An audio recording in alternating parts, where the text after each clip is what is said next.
We are grateful to Norway's maritime authorities for their support in building capacity and providing technical training for Pakistan's shipbreaking industry, in line with the Hong Kong Convention. Ladies and gentlemen, both Pakistan and Norway agreed to enhance people-to-people contacts, which can become defining for our relations and serve as social and cultural bridges between the two countries. Pakistan Norway کے ساتھ قریبی مضبوط تعلقات آگے بڑھانے کا خواہاں ہے۔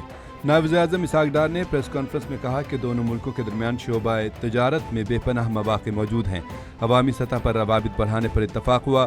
پاکستان کی شپ بریکنگ انڈسٹری کو تربیت دینے پر ناروے کے شکر گزار ہیں۔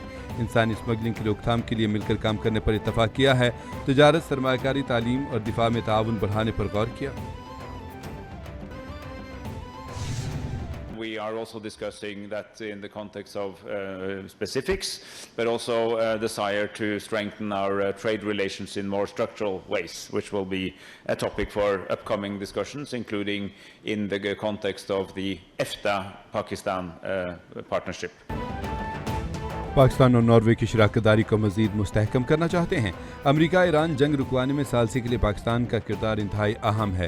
امریکی کاوشوں سے عالمی سطح پر پاکستان کو پذیرائی حاصل ہوئی ہے۔ پاکستان کی قیادت نے مشکل وقت میں جرأت مندانہ کردار ادا کیا۔ وزیر اعظم محمد شہباز شریف اور فیلڈ مارشل سعید عاصم منیر کا کردار قابل تعریف ہے۔ ناروے وزیر خارجہ ایسپن باتھ ایڈے کی نائب وزیر اعظم اسحاق ڈار کے ہمراہ مشترکہ پریس کانفرنس۔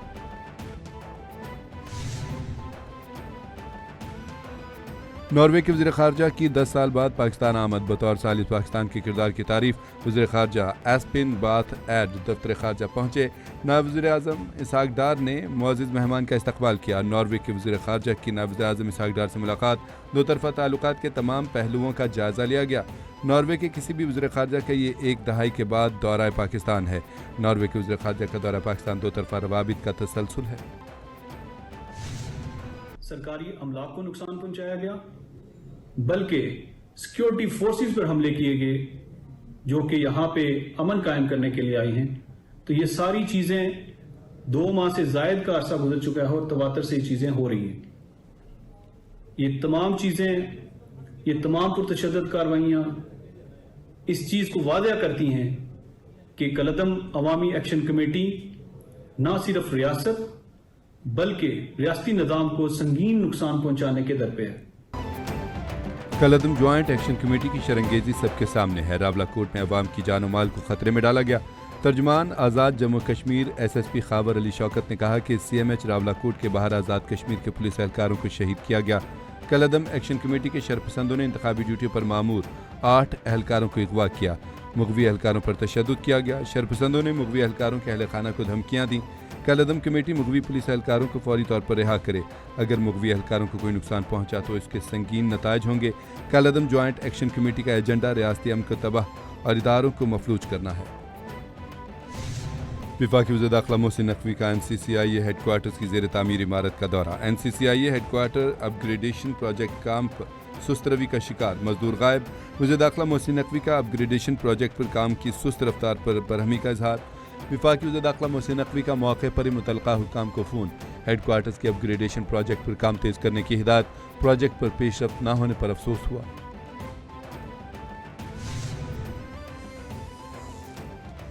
ایران اب مشرق وسطیٰ کا بدماش نہیں رہا، اللہ کا شکر ہے۔ امریکی صدر ڈونلڈ ٹرمپ کا سوشل میڈیا پر پیغام لکھا، امریکہ کا اب ہرمز پر مکمل کنٹرول ہے۔ امریکی بحری ناکہ بندی کو ہر کوئی آہنی دیوار کہہ رہا ہے۔ ایران کے پاس نہ کوئی بحریہ ہے نہ فضائیہ۔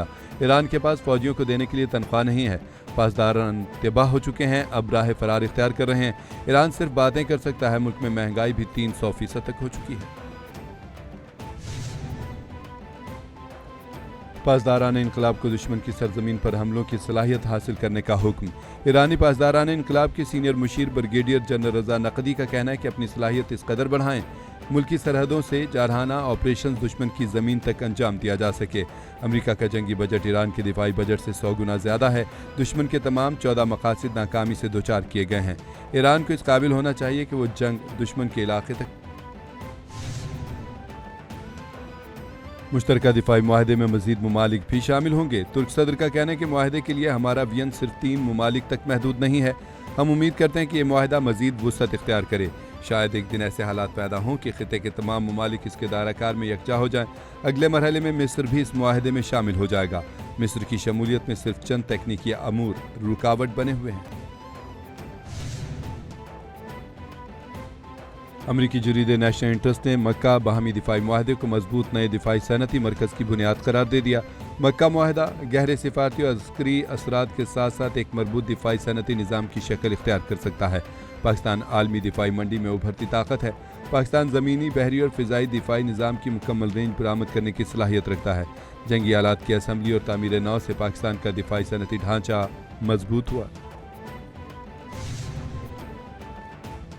Punjab end to end paperless automation technology دور میں داخل. پنجاب میں government to government, government to business اور government to citizen digital transformation کا دور. وزارہ مریم نواز کی ویژنری قیادت Punjab paperless and automation technology میں لیڈ لے گیا. مریم نواز کی زیر صدارت ویڈیو لنک اجلاس کرپشن کے خاتمے کے لیے end to end automation paperless system کارگر ثابت ہوگا. ڈیجیٹلائزیشن اور آٹومیشن کے لیے پوری ٹیم ون یونٹ بن کر کام کر رہی ہے.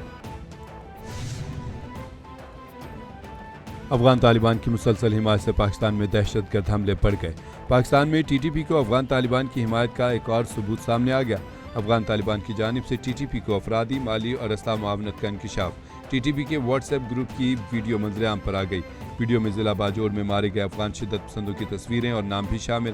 باجوڑ میں دہشت گرد حملوں میں ملوث افغان شدت پسندوں کی تفصیلات موجود ہیں. افغان تعلیمی نظام طالبان رجیم کے شکنجے میں. نئی نسل کی ذہن سازی اور انتہا پسندانہ نظریات کے فروغ کا منصوبہ آشکار. معروف آسٹریلوی تھنک ٹینک لووی انسٹیٹیوٹ کی رپورٹ کے مطابق طالبان رجیم کا تعلیمی نظام نئی نسل کی فکری تشکیل کے بجائے نظریاتی انتہا پسندی کو پروان چڑھانے کا ذریعہ بن چکا. افغان طالبان کی زیر نگرانی تعلیمی نصاب میں جہادی اور عسکری نظریات کو شامل کر کے کم عمر افغان بچوں کی ذہن سازی کی جا رہی ہے. ہندوتوا انتہا پسند تنظیموں کی بڑھتی سرگرمیاں بھارت سمیت پڑوسی ممالک کے امن اور سماجی ہم آہنگی کے لیے بڑا خطرہ بن گئی.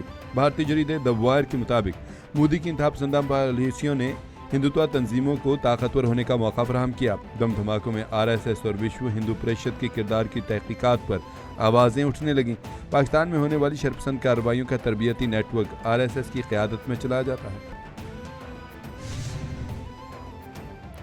White House press secretary Karoline Leavitt رواں ماہ کے آخر میں عہدہ چھوڑ دیں گے. امریکی صدر ڈونلڈ ٹرمپ نے تصدیق کر دی. کیرولین لیویٹ بچوں اور خاندان کو مزید وقت دینے کے لیے عہدہ چھوڑ رہی ہیں. 28 سالہ لیویٹ امریکی تاریخ کی کم عمر ترین پریس سیکرٹری ہیں. لیویٹ نے جنوری 2025 میں وائٹ ہاؤس پریس سیکرٹری کا عہدہ سنبھالا تھا. امریکی صدر ڈونلڈ ٹرمپ نے لیویٹ کی کارکردگی اور قیادت کو سراہا ہے. پیٹرولیم مصنوعات کی قیمتوں میں ایک بار پھر رد و بدل کر دیا گیا. اوگرا کی جانب سے پیٹرولیم مصنوعات کی قیمتوں میں رد و بدل کا نوٹیفیکیشن جاری کر دیا گیا. آج کے لیے پیٹرول کی قیمت میں 94 پیسے فی لیٹر کمی کر دی گئی. پیٹرول کی نئی قیمت 324 روپے 98 پیسے فی لیٹر مقرر. ڈیزل کی قیمت میں 54 پیسے فی لیٹر اضافہ کیا گیا اور ڈیزل کی نئی قیمت 382 روپے 79 پیسے فی لیٹر ہو گئی.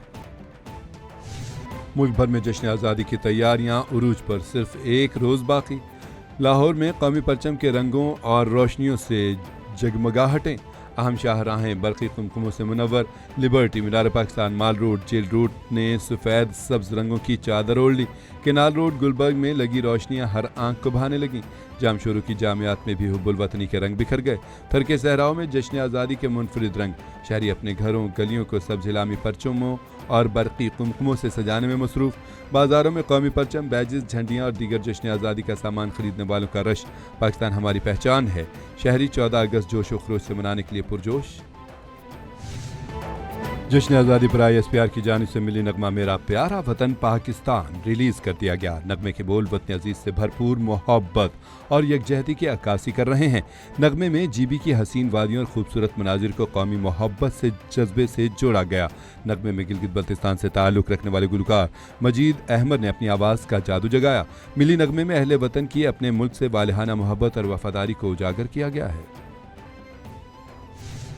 اور 79ویں شب آزادی کے جشن کا شاندار پرومو جاری. جشن پاک سرزمین کا جشن جس کے رنگ بے شمار، پہچان بے مثال، داستان لازوال. آزادی کے جشن میں یادگار فتح پر پاکستان کی عظیم داستان جگمگائے گی. چلو پھر سے مسکرائیں. شب آزادی کی رونق بڑھا کر پرچم کشائی کا فرض نبھائیں.